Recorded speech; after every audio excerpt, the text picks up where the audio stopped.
Welcome, welcome, welcome to Embracing the Gray with Vic and Kels, where we are here to challenge the all or nothing thinking when it comes to all things food, body, and mindset. And today I am super excited to dive into this topic.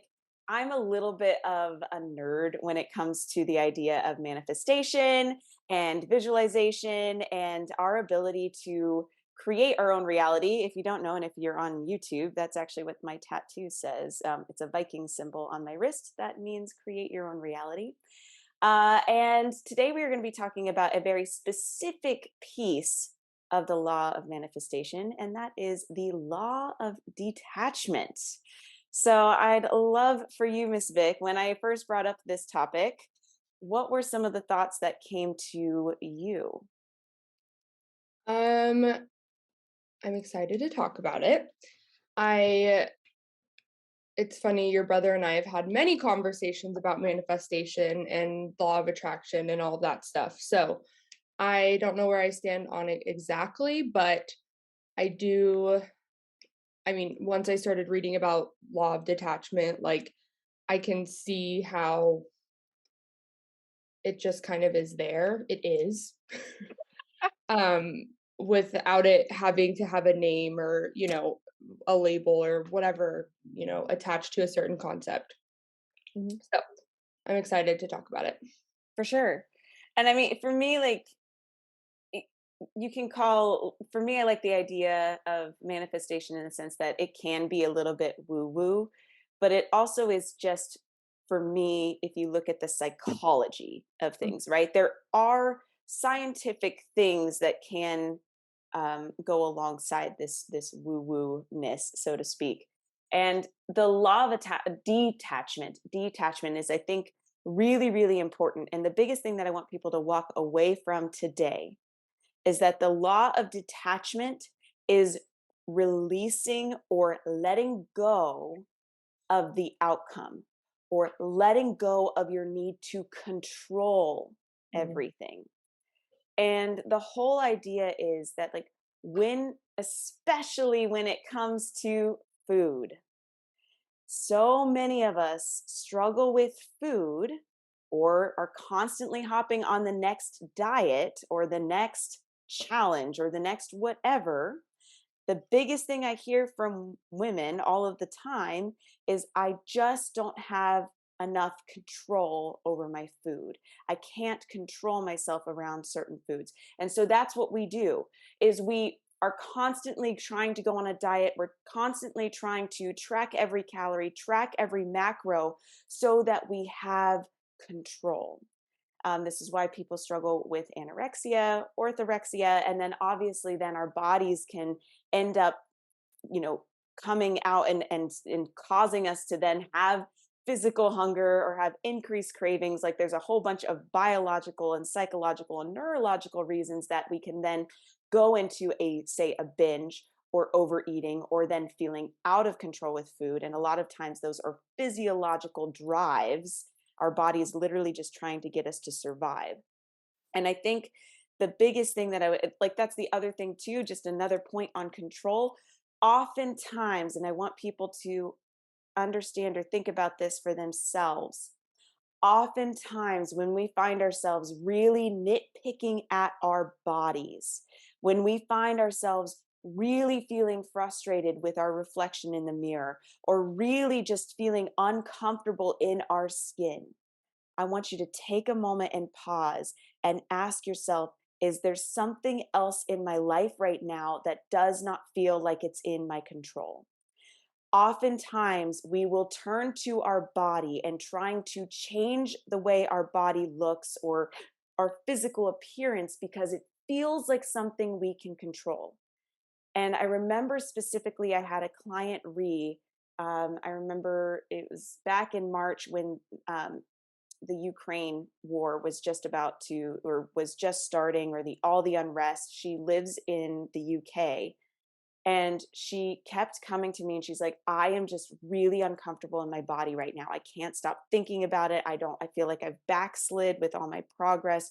What's going on? And I had brought up this idea of, like, there's a lot of unrest in the world right now. There's a lot of unknown in the world right now.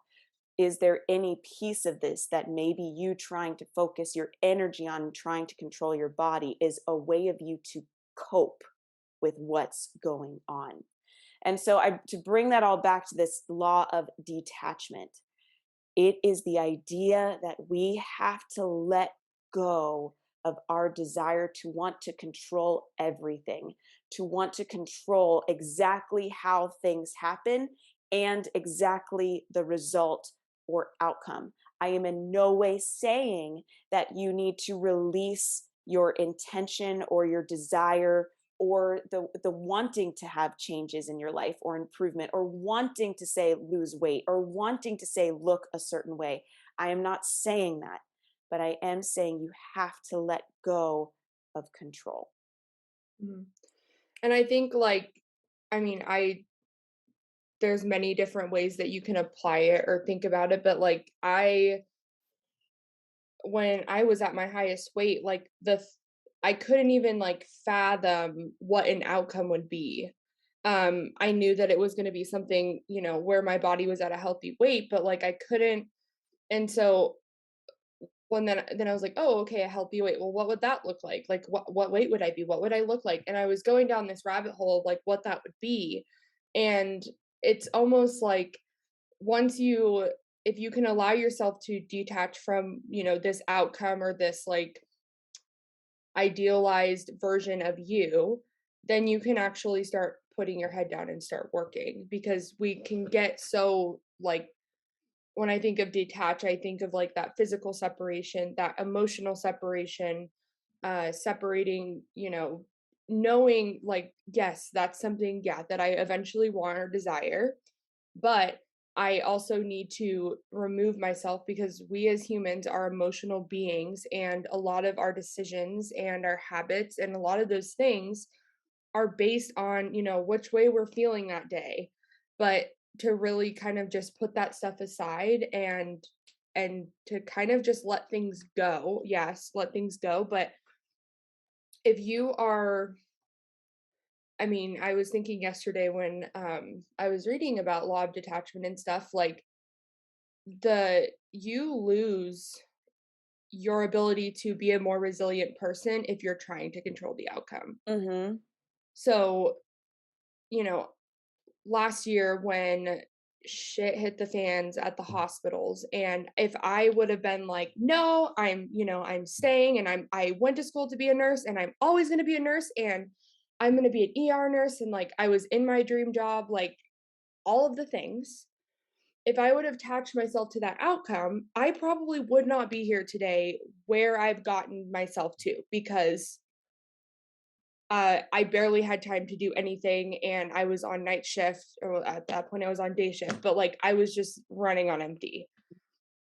Instead, I was like, okay, this is throwing a wrench in the plan that I thought I had. Like, I'm still able to use my degree. I've never worked from home. That's interesting. And yes, there were a lot of tears. Yes, there was a lot of uncertainty of, like, is my binge eating going to get worse since I'm at home? Is what if, what if, what if? And that was kind of like a really big thing that stood out of, like, I really did have to detach from this idea that I'm always going to be a nurse working in the hospital, and embrace, yeah, this is really weird. And I never thought in a million years this would happen, but okay, is what it is. Like, it, you know, that was, I had to let go of a lot of that. And then, to like, me doing that made me so much more of a resilient person, because yes, I can have a general idea of where I want to go, but if something comes and knocks that out, there's going to be other options. But if you're always trying to control this outcome, there is no other option besides what you decided in your head. Oh, okay. So that's a beautiful example. I'm like, I really love this stuff. I really, really do. Um, because and for you, like I know that you are faith-based. Yeah. And so and regardless of whatever anybody's perspective, like a lot of times I will call it like the universe, like Gabby Bernstein, the universe has your back, or like it has your best interests at heart. You obviously can think like God has a plan. right? And that's those are beautiful things. And it can only come if you trust the process and if you trust that God has your best interest in heart. Because, like you said, no, I want to be a nurse on the floor in the hospital where you were binging like out of control, where your sleep was out of control, your stress was ridiculous. And now you're able to work from home, making more money than you were before. You've been able to rest. You've Yeah. been able to actually like heal your relationship with food. You have an even better relationship with your husband. You now have this new business. Like, and again, it came from you, like you said, leaning into uncertainty, Yeah. leaning into uncertainty, embracing change, and trusting that God, the universe, the overall plan, whatever else, has your best interest at heart, even if it doesn't result or look the way that you initially envisioned. And I think that's also where people get stuck is you and I are both big proponents of visualization and taking time to whether that be to meditate or to really script out what you want. I'm big into doing like 90-day letters, like talking to yourself 90 days in the future, or doing the best version of you, really thinking and looking where you want to go in the future. And it's important for us, like the way we talk to our subconscious is through imagery and emotion. Now, that being said, I think it's really important that we don't get so stuck in the image, right? We don't get so stuck in like, well, it's going to look like this. I'm going to have this body. I'm going to have this job. I'm going to work on in this environment. This is what my spouse is going to look like. This is what my dog's going to look like. This is, and it's okay to have a vision because we need that imagery sometimes to evoke the emotion. The real way that you talk to the subconscious is through emotion and repetition. And so, what we need to do is rather than like, this is what I want it to look like, I need you to focus on this is what I will feel like. Mhm. Taking moments to have visualization, to have scripting, and being like, I feel so I am so grateful now that. Now that's a huge prompt, guys. Like that's a big one that you can do. I am so grateful now that I am living in the body that makes me feel really good. What are the things like why do you want to be healthy? Right? So often we're so caught up in like I want to look a certain way, but it's not that. It's not the number on the scale that you actually want. It's not the way that your body looks. That's not what you actually want. What do you want? You want to have energy. You want to feel confident. You want to feel desirable. You want to feel successful. You want to feel like you are someone that people can look up to. You want to feel like an inspiration. You want to feel healthy. You want to feel fit. You want to feel strong. So focus on the emotions and the way that you want to feel as opposed to how you want to look. And then the way that you like connect that is to recognize that regardless, even right now and in this moment, you are whole, you are complete, you are enough just as you are right now.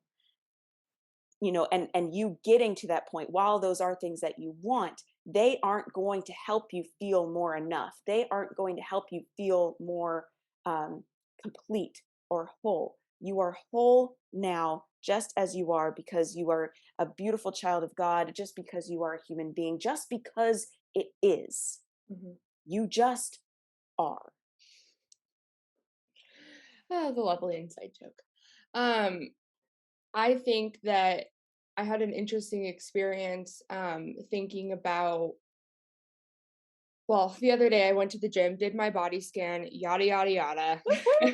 But I hit a my like lowest that I've been in a long time, probably over 5 years. And and I was thinking, had I attached myself to a certain outcome, so say, oh yeah, I get to X, Y, and Z number, then, right? Mhm. Like I for a 100% fact do not look the same, from 5 years ago, same weight as I do now, because I was also, over 90 pounds heavier, and I have loose skin, and my muscle definition is different. Like, so many different factors are different. And I was thinking, man, I'm so glad that I didn't think like, oh, once I get to this weight, my body's gonna look the exact same that it did at this same weight 5 years ago or 6 years ago, because it doesn't. It looks completely different.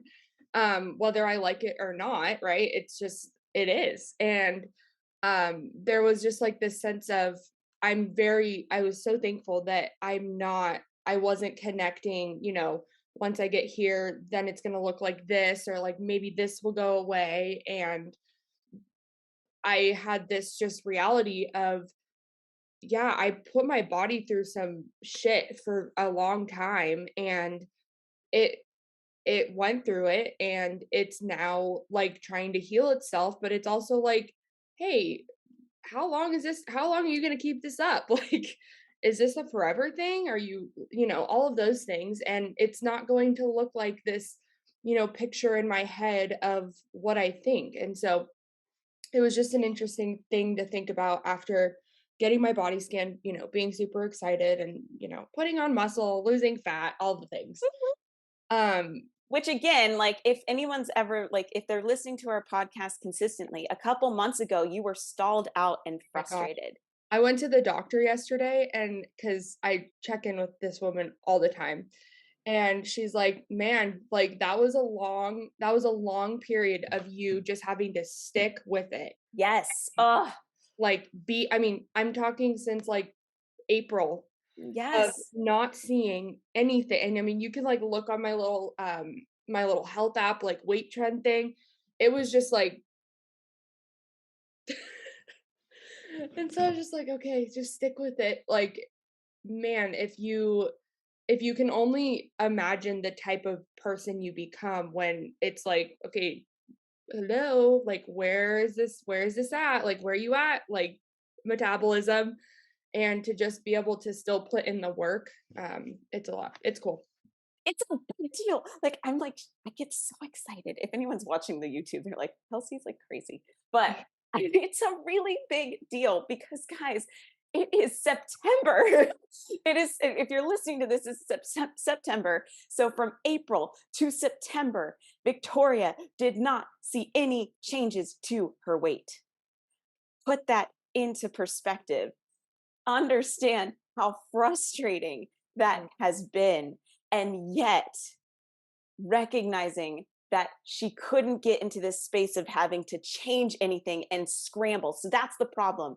When we try and control everything, we get into this fight or flight and we start scrambling and we're like, well, this isn't working. So now I'm going to do this. Well, this isn't working. So now I'm going to do this. You did not do that. And I know it was hard for you. And I yeah. know there was times of questioning like, am I doing something wrong? Is this just who I Well, am? I did phase 1 of 75 hard, and like again, no change on the Mhm. scale, but I took a picture every single day. And day 1 to day 30, despite literally it was mostly walking, and then, my gyms, like some strength training, I looked different, I felt different. My like it was insane. And I was just like, this is a testament to just the journey and embracing the journey and letting go. And it's not my nature. I am a very like goal oriented. I I love goals. I like to think, okay, this is one goal. Okay, I'm going to go to the next goal. And I tend to have perfectionistic tendencies. I want things to look a certain way, and that comes at a detriment at sometimes, and it's helpful in other times. For my relationship, healing my relationship with food, that was something I had to let go of 100%, because I had this image in my head of, well, if I'm going to be a healthy person and not struggle with binge eating and X, Y, and Z, my food has to look the exact same every single time. Uh-huh. And it has to like look good, or the quantity has to be just right, and all of these different things that I had like rules in my head. And I remember my dietitian, she had said like sometimes food is just food and you just got to eat it, and there's going to be meals that, when my parents come to town, like oh my gosh. I had a whole Greek night a few weeks ago, and I made like homemade tzatziki, I made chicken kebabs, I made baklava for the first time, pita, it was a great like spread. I have a video of it. It was beautiful. And, that was such a cool eating experience, but it's not always like that. Mhm. And it's not always, so if you're like, okay, well, all of my food has to look this way and I have to feel this way, and then, hopefully the scale goes down, like you're gonna be sad. Like Yeah. you're going to be so disappointed because there are, times I'm like, man, I really want a bowl of cereal, but I should probably have something more balanced. I'll have a protein shake and some cereal. Like, okay. Perfect. Perfect. But that would not, my mindset, 2 years ago would have been like, no, it has to be chicken and broccoli and rice, Uh-huh. and, put it in a little, your little sauce thing in a little thing because you don't want to go overboard. And I had to let go of this idea of what I thought these foods would look like. Or I remember when I met Kelsey, I was like, well, like, what do you eat? Like, what do you do? What do I eat? And I would think, like, what are these other people eating so that I could do it? No. Ooh, and that's huge too, like the whole what I eat in a day type things.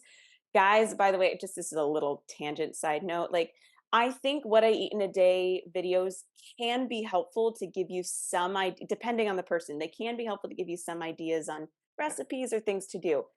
Caution.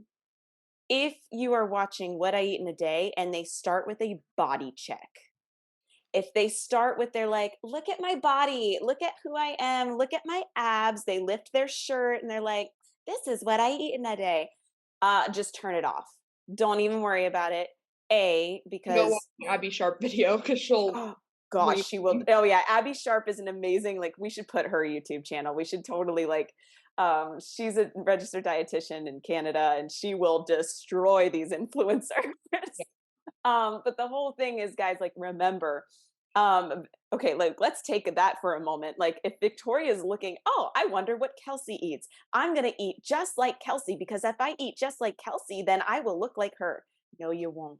We've got completely different genetics. We've got completely different metabolisms, different amount of muscle on our body. We're completely different ages. We're completely different heights, like all the things. And so you cannot eat like somebody else and expect to look like them. That is not how it works at all.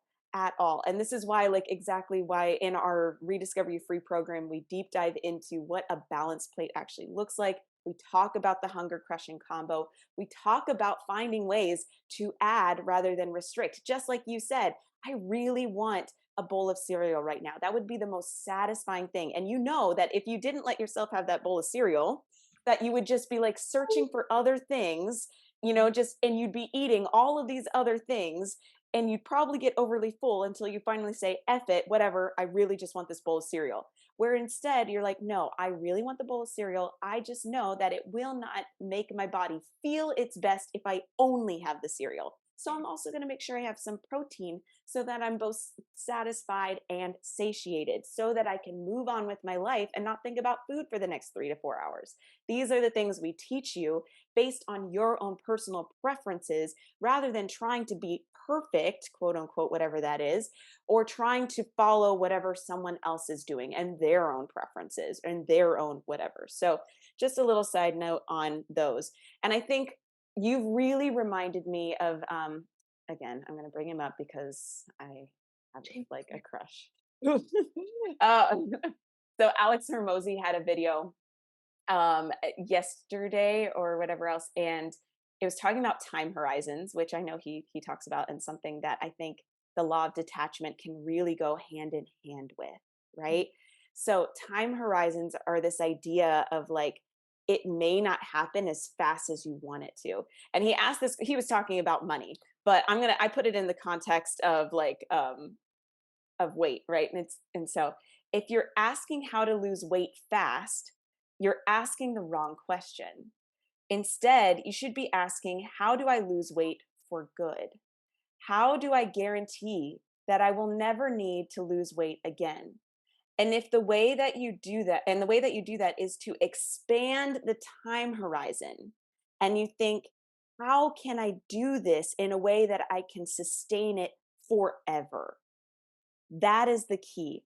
So often we get into this perspective of like, I need the results right now.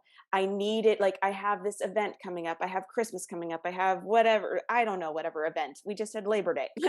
Like, and I need to look a certain way for that. And then we start scrambling and we start trying to control everything. And it gets the pendulum swinging in the wrong way.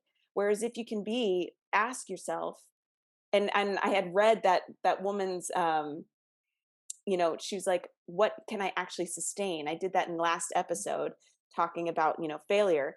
And she was talking about like, can I have vegetables at every single meal? No. Can I have it and guarantee that I have it in at least one of my meals a day? Yes. Can I work out 5 to 6 days a week for an hour? No. Can I work out 20 to 30 minutes, 3 days a week and walk otherwise? Yes. Like, what are the things that you can do forever? Because why would you want to lose weight as fast as possible if you're going to have to keep losing it and keep like regaining it? What is the point? So And just take it slow. to know, like, the amount of havoc that you are putting your body through when you are losing weight fast and affecting your metabolism and your ability to lose weight in the future. Yep. Like, I I remember, like, so when I went to my doctor's appointment, not this yesterday, but like a few weeks ago, I was talking to my doctor, and basically like my blood pressure, last October, my highest recorded weight, it was like 140 over 90. It was scary. Hmm. And I went in 2 times ago and it was like 113 over 79 or something, and Perfect. like the nurse was just like, "Oh my gosh, like that was a long time, to get you to where you're at, but like, wow, that's amazing. You now don't have to like eventually go on a blood pressure medication." And like I'm so excited. Every few months I'm like I've like basically gotten most of the, I was on medication, for my brain, and like to be able to say like to taper off of that stuff successfully and to have one less thing, to just mess my brain up. Like I had to add in a lot of other things in my life, but to take that off the list, I was just like, heck yeah. Um, but for her to kind of just really like see this progression, over time. Once I like got to, like at my highest, like there were habits that I had to change, but for the most part, like my everything was off. Like my energy, my blood sugar, my labs looked good, but I felt like crap. I was like, I feel like I'm gonna die. I feel miserable. And that was a result of trying to control, trying to be perfect, not performing and doing what I think that I should be doing. Therefore, I messed up. I might as well binge anyways for years.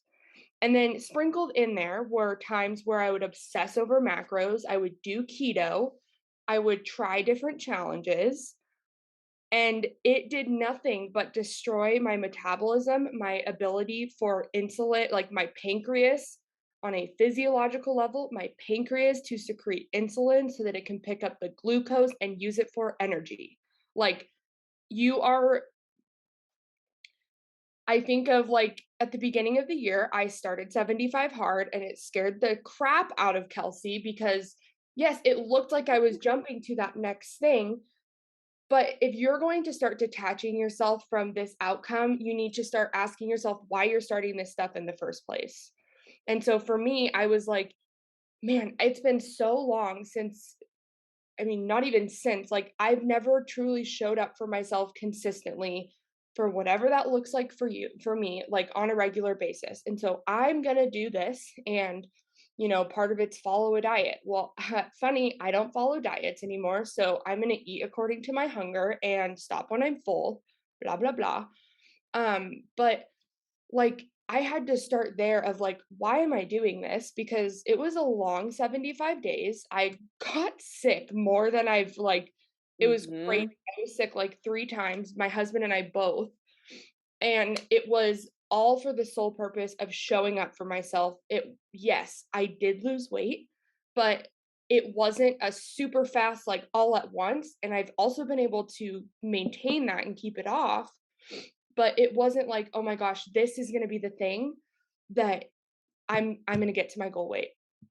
I'm gonna lose 50 pounds and I'm gonna get to my goal weight and like go super extreme. No, because I knew that day 76 was gonna come and I knew that I was gonna have to build these habits over time and practice these things every single day because James Clear touched on it like in a podcast with Brene Brown. Like a habit isn't a habit unless you do it every single day.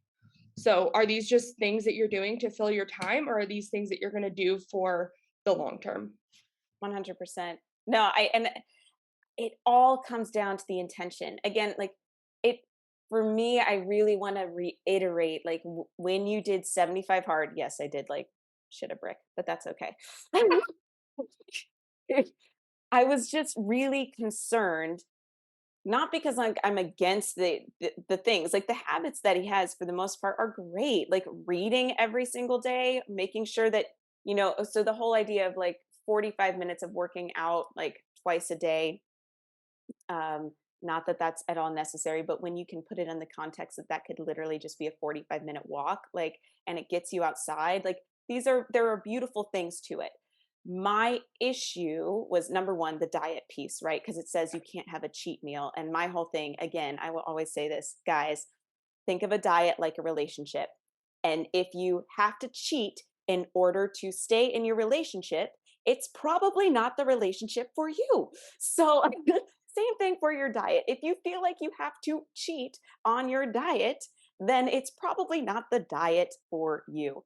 Yeah. And so that was one thing that I was really concerned and just wanted to make sure that you had that right mindset, that you were still just going to be listening to your body. I know you had all the things. You had the ice cream, you had the cookies, you had the pizza. We ate all the things while you were doing 75 hard, just like you are right this moment, like just like you are right now, eating the what you want in the moment.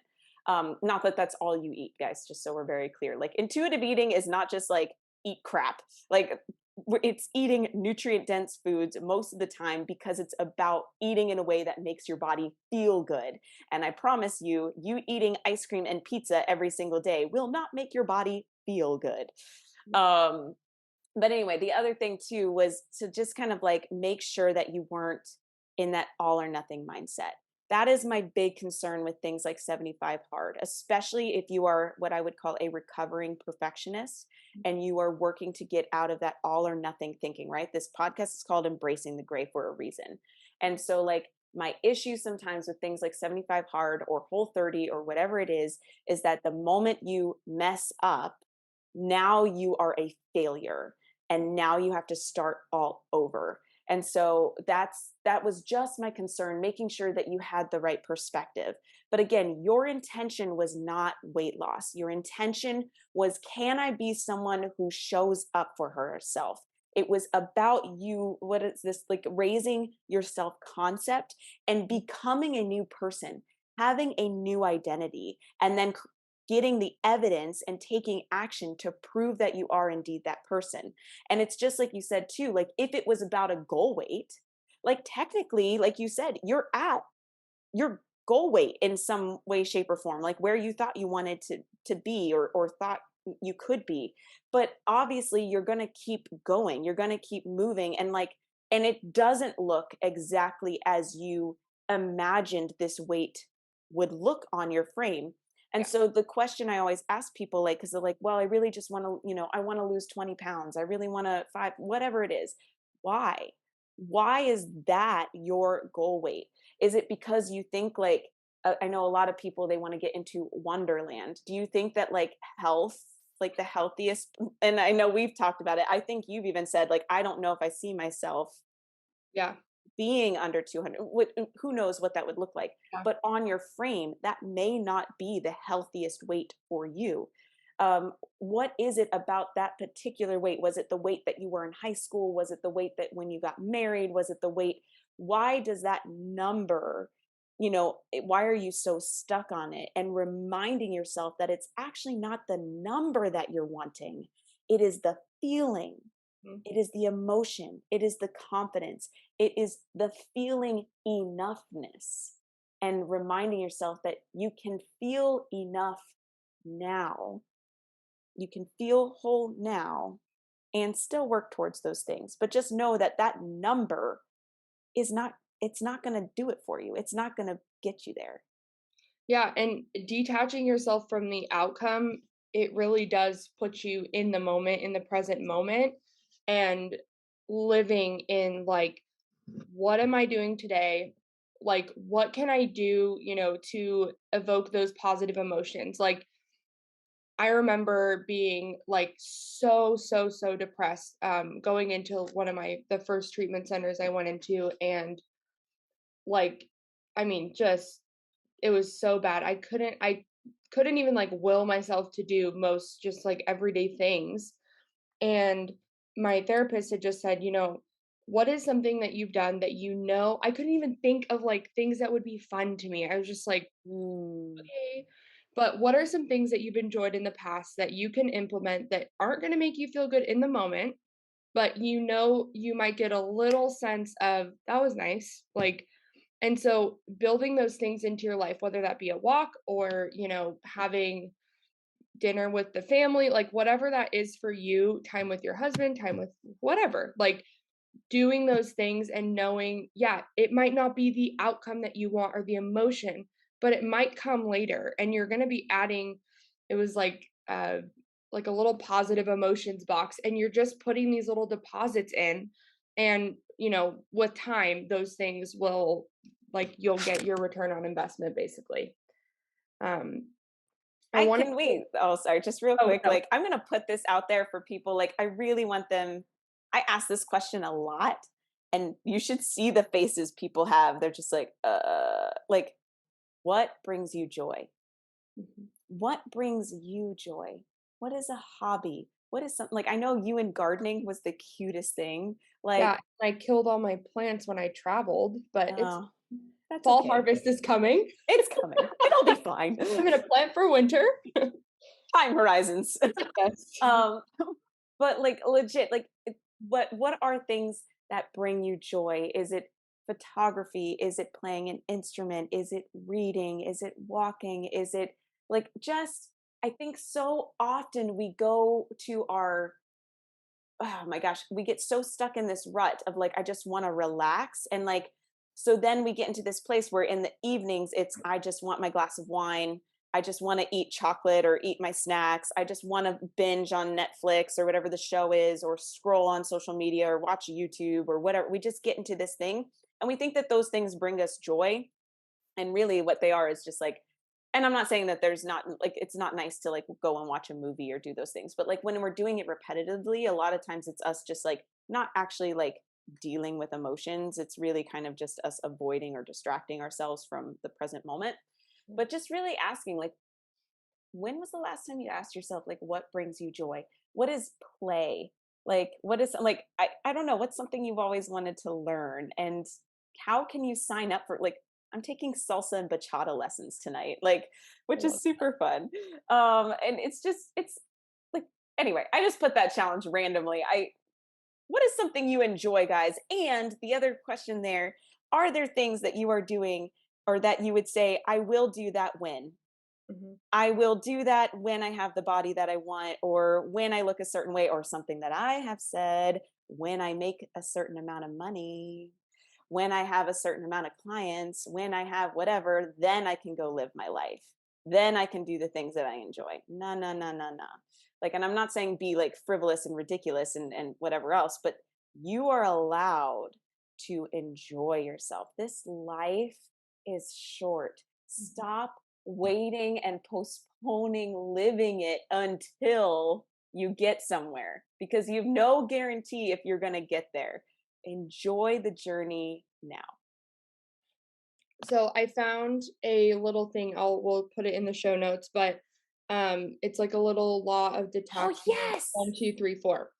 So first one is awareness. Detachment does not mean forgetting or giving up. It's freeing your energy from being drained by obsessively focusing on the outcome.